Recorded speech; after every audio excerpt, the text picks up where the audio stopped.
नदीला जेव्हा महापूर येतो त्या नदी काय करते, आपलं काही पाणी तटवर्ती भागात बाजूला फेकत असते.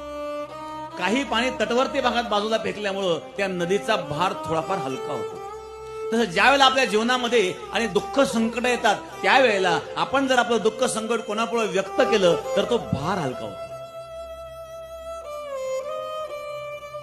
काही लोक आत्महत्या करण्यामध्ये प्रवृत्त का होतात, का आत्महत्या करतात? जीवन असह्य होतं. अशा वेळेला त्यांनी आत्महत्या करण्याऐवजी आपली समस्या जर कोणापुढे मांडली